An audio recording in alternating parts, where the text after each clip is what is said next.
Good morning, fourth graders. Maybe afternoon for you when you're watching this, but for me, it's morning right before our morning meeting, which starts in about an hour. So I have on my favorite color green shirt. We'll talk about that in just a few minutes. So today we are starting with chapter 24. And yesterday we learned a whole lot about Ludmila's background and what happened to her family. And then we also learned a little more about Charlie's dad being in Afghanistan and being a journalist and really finding it important to go and share other people's stories. So I think we're kind of seeing a little bit of a connection between Ludmila and Charlie's dad.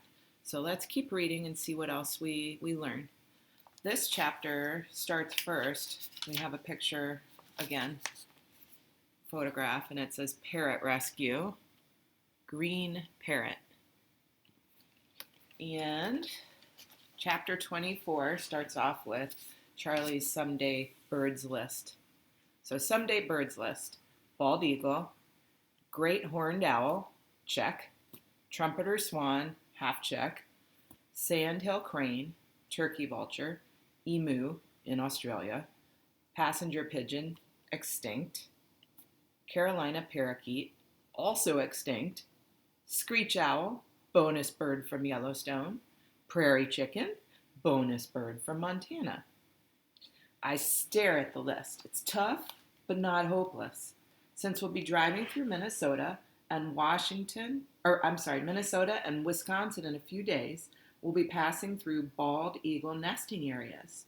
And it's still feasible that while we're in the Midwest by fields and lakes, that we could come across a sandhill crane. Joel is hanging over the seat trying to read over my shoulder. Dad doesn't care about those dumb birds, Charlie, he says. Davis turns around and slaps at him. Shut up, Joel. Then she says to me, Dad is going to be really happy to know that you're trying to see the birds on that list, as long as your bird watching doesn't slow down our progress. Right, Ludmila? It's birding, I tell her, not bird watching. Why is that so hard for people to remember? We've left Montana behind, and we're finally on our way to Wall Drug, South Dakota, and its magical, mysterious offer of free ice water that the twins can't seem to shut up about. Hey, says Davis, we're passing right by Mount Rushmore. Isn't that kind of a cross-country road trip must-see? Joel and Jake groan. But the ice water! We turn off I-90 and curl back down southwest a bit to Rapid City and Keystone. I don't mind. Anytime we stop, I can scout for birds. Mount Rushmore looks smaller than I thought it was going to be. I'd always imagined those heads to be enormous, something you could see from space. But they're more the size of something on the Las Vegas Strip. I watch the trees. I think I see a Steller's jay up high in a pine. His coarse, rusty hinge call was the first clue. Then I swear I saw a flash of blue among the pine needles. I find a bench, take out my bird book, and make a sketch. Then I try to sketch the president's heads, but it comes out all cartoony. I'm way better at birds than people. After an hour at Rushmore, we're back on the road, and as we head east, more and more of those strange roadsides start looming up. What do you think free ice water actually means? There's got to be something more to it, Joel says. Yeah, says Jake. It's got to be code for some kind of secret drink or something. Davis just rolls her eyes. Soon, we're crunching into the gravel drive of Wall Drug. It's like an old-style, Western-themed, touristy mall. The twins are squirming out of their seats. It seems bigger inside than outside, with storefront boutiques in long hallways that branch off in various confusing directions. Everyone in here looks sweaty and dazed, like they just rolled out of their cars, which they have, just like us. Hey, mister, where's the ice water? Joel tugs on a man's green apron standing outside a Western bookstore. Where's the special ice water? Jake adds. The man waves them vaguely toward the left. I smell coffee and French fry grease and candles and potpourri, hear the clink of dishes and the shrieks of annoyed little kids. There's too much noise and light and action. Too many people in here. I need to wash my hands. I do like I do in the halls at school. Keep my eyes down and walk like I know exactly where I'm going, even if I don't. I keep turning down different hallways filled with weird tourist shops until eventually I find a men's room. The soap here comes out of a huge brown bottle with a sticker on it that says, "For sale in our own apothecary shop."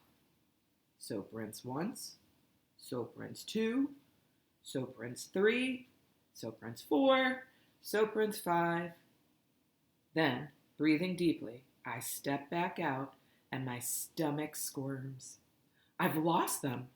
I'm all turned around, on the alert for familiar voices or a tuft of pink hair. I wander the maze of boutiques and hallways and people. I try to remember what they were all wearing. Davis has this t-shirt that says, "The sports team from my era is superior to the sports team from your area," which she says is to make fun of sports fans. But she also wears a blue Chargers shirt sometimes, so I don't get it. Anyhow, I don't think she has either of them on today.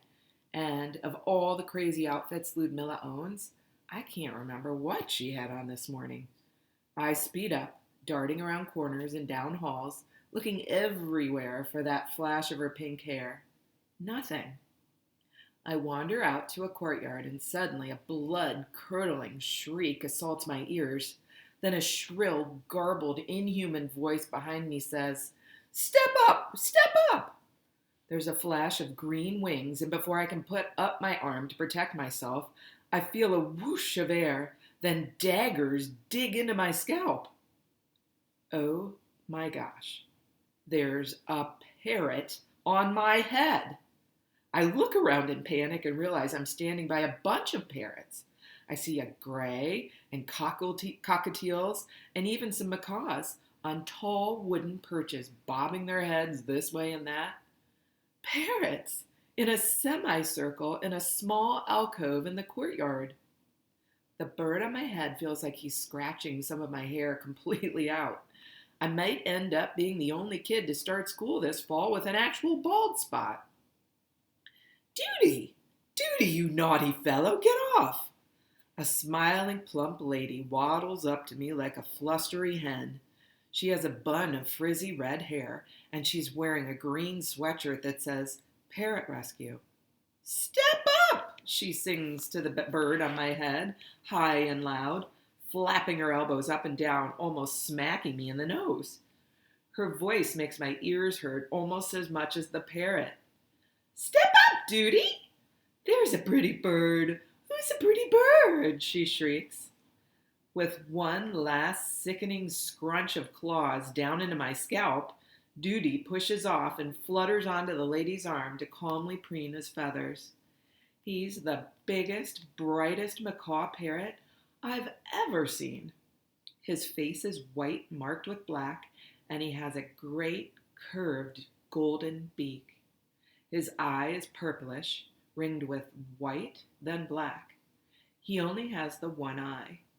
Where the other eye should be, there's only scarred up bird skin, like a patch of black leather.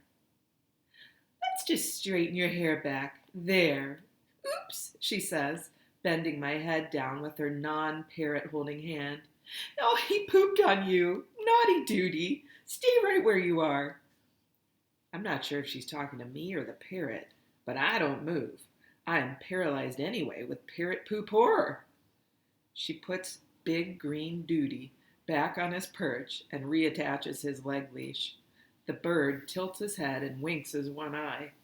Then the lady waddles toward a giant parrot rescue tote bag and fishes out some wet wipes and paper towels. "Stay still," she orders. I feel like if I don't obey her, I might end up on a perch with a leg leash myself. This thought makes me switch from parrot poop horror to parrot poop hysteria. Stop giggling or I'll have to leave that bird poop where it is. And believe me, you don't want that. She frowns, concentrating, reaching up with her big arm. As she pulls bird poop out of my hair, her arm jiggles an inch from my nose. This makes me want to laugh even more. I think I'm going to have a laughter meltdown. I'm lost in Waldrug and held captive by an arm-jiggling lady, and my head is covered with parrot poop. I shake. That's how hard I'm laughing to myself. What's so funny? She asks. I'm not sure, I squeak.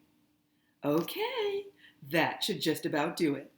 She takes one last wet wipe from the box and cleans off her thick pink fingers. Sorry about that. I don't know why that leg leash keeps coming undone. It's never usually an issue. Duty never leaves his perch. He must have really liked you. She smiles. He must have sensed something about you. Duty's a very good judge of character. I don't look at her. I look around at Duty and company. Are these birds all rescues? Yes. We're a traveling exhibit of sorts. To raise awareness, maybe get some folks interested in adopting.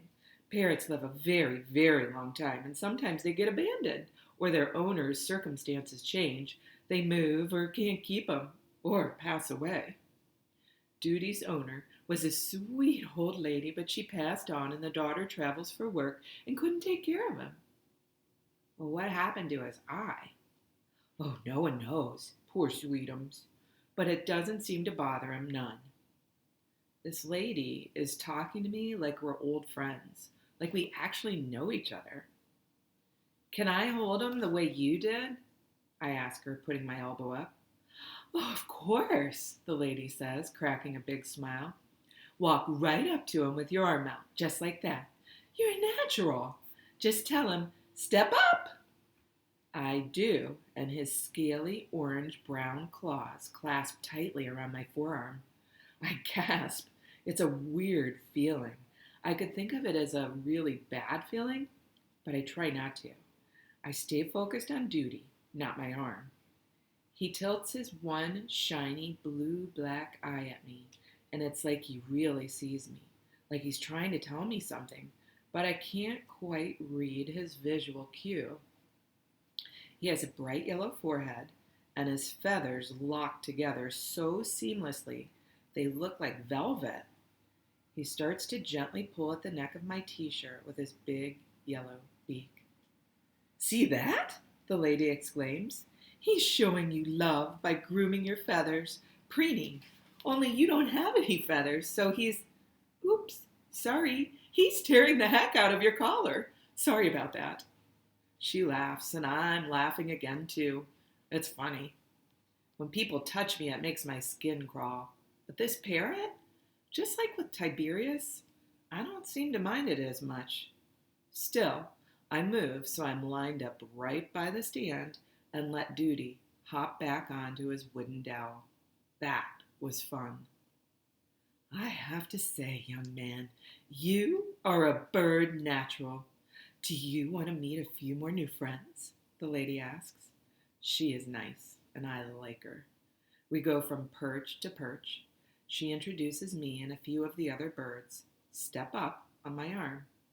The gray parrot can sing, You're a grand old flag. And there are a few cockatiels and other macaw that she says is over 40 years old and can swear in Spanish, French, and English. He's got a strange accent when he speaks English, she says, and that reminds me of Ludmila. I'm starting to worry about the others. I say thank you to the frizzy red-haired lady. Anytime, sweetie, she says. Say goodbye to our new friend, Duty. And Duty says, anytime, sweetie. I'm smiling. I feel braver and still full of excitement from the parrots. I'm smiling as I head past the Wall Drug gift shop, the Wall Drug bookshop, the Wall Drug apothecary, and the Wall Drug Jewelry Emporium. But my smile slowly fades as I still can't find Davis, the twins, or Ludmila. Finally, I push open the swinging screen door and look around the parking lot. There they all are, already waiting by old Bessie. Finally, shouts Ludmila. Her arms are folded, her eyebrows scrunched. Visual cue. Mad. Oh, for Pete's sake! Finally is right, says Davis, sounding just like Graham. Roof, says Tiberius, jumping in the air for joy. I run to him, and he sniffs me madly up and down. He must smell the birds. The twins are silent, kicking their toes in the dirt and gravel. Davis says they're disappointed. They had been really looking forward to the ice water, but it turned out to be just a regular water dispenser like at the dentist. All those road signs for a little cone-shaped paper cup of water that disintegrated in their hands. Stupid water, says Jake. Yeah, says Joel. They could have built a magical fountain for the price of their stupid road signs. Davis and Ludmila think this is really funny for some reason. They're still laughing quietly to themselves as we drive away. Chapter 25. Yeah, we can make it through 25. This quote is by Tiberius Shaw, PhD, again. It says, birds can and do experience behavioral illnesses typically due to problems when they are deprived of the flock. They have been known to screech, to confine themselves to small spaces, to turn in circles for hours. They have been known to obsessively pluck their own feathers out. A very sorry state of affairs for a bird indeed. We hit the eastern part of South Dakota, and we all decide we can't stand another night in the camper. Hallelujah! We are treating ourselves to a motel. It's right next door to the biggest Walmart I have ever seen. We went to stock up on toilet paper, snacks, and stuff. All the workers were old, and I started noticing their skin. Pinkish, whitish beige, and hairy, with moles and pimples and growths and bumps and freckles and stuff. Davis and the twins and I have smooth, light brown skin and straight brown hair like our mom. Davis's skin is especially smooth. It's weird to say because she's my sister, but I guess it's true that she is kind of pretty. Despite our splurge on a motel room, I sleep badly. This trip has been hard. My hands are raw and chapped from all the washing. I'm tired of bad night's sleep. I am tired even, and I do not say this lightly, of always eating chicken nuggets. I am tired of the unending highway noise and the vibration of the camper rattling, of the bad, moldy, sweaty smell of the blue mattresses, of everything changing all the time. I just want to get there already. Get to Dad and Graham. See Dad get better with the expert doctor Graham likes. Show him how much progress I've made on his someday birds list. Have him get better and then go home. The twins are jumping on the motel bed and watching an old Superman movie. Ludmila turns it off. I want you to pay attention, okay? I have a question for you all. She lays a paper road map out on the bed. Okay, so you all can see. Geography lesson. We are here. She points with a chipped black polished nail, and Sioux Falls. And here, she points with a chipped silver polished nail, is where your dad and grandma are. This hospital outside of Washington, D.C. You see? The space on the map between her silver and black fingernails is about 8 inches. A blue line curving down from I-90 east to I-76 around Ohio, moving through Pennsylvania to I-95 south.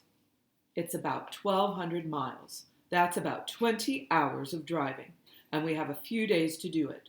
So, where do you want to stop along the way? The twins go back to jumping, but more softly now. I fish out Tiberius Shaw's green journal and flip the pages. Oh no, Davis groans. Yes, I knew it. We're going to pass right through the bald eagle breeding grounds around the Mississippi River, I tell them. And Dad likes bald eagles. It's on the list, so we have to stop there for starters. Ludmila sighs, and Davis falls back flat on the other double bed. The only good thing about this whole dumb trip is that it gives us a chance to look for Dad's Sunday birds. We have to find Dad's birds.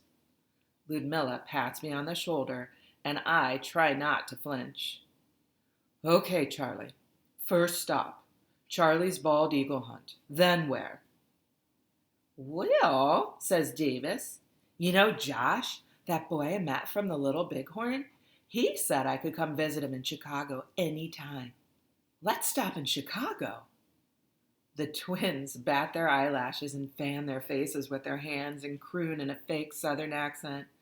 Oh, Joshy, Joshy, give us a little kissy. Yes, I think we should stop in Chicago, says Ludmila, ignoring them. My friend Mariana works at the Field Museum, where they have lots of cool things. Stuffed birds for Charlie, dinosaurs, mummies. Joel and Jake are jumping full force on the bed again, shouting, Mummies! Well, then where? Asked Davis. Then where? Asked the twins. Well, I say, then there's the most important place of all. I find the page in Shaw's green journal where he talks about his home. My secret home sits amid a stand of pine on a mound overlooking the silver fingers of Sanctuary Marsh. You will find me there, surrounded by birds of all flocks, miraculous birds that soar and wing and explain to me the workings of the world in ways I crave to express, to share some day with a like-minded friend. I say, there is a special bird sanctuary in Virginia. It's really close to Dad's hospital. We need to go. I need to try to find Tiberius Shaw there. Joel flops back on the bed and groans. Charlie and his birds. Why is it always his way or the highway? Everyone is looking at each other, but not me. You mean that guy that did the little bird statues back at the old hospital gift shop? Davis asks. You want to visit him in person? Just go knock on his door? Joel and Jake laugh. I take a deep breath and try to explain.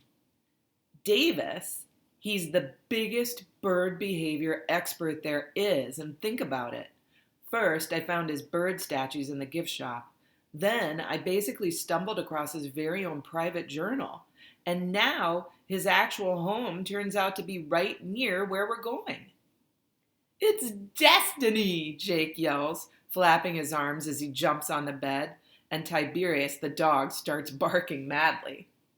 Well, Charlie, says Ludmila, scooping up the dog to shush him, we certainly can try to visit the sanctuary. I see her and Davis exchange a look.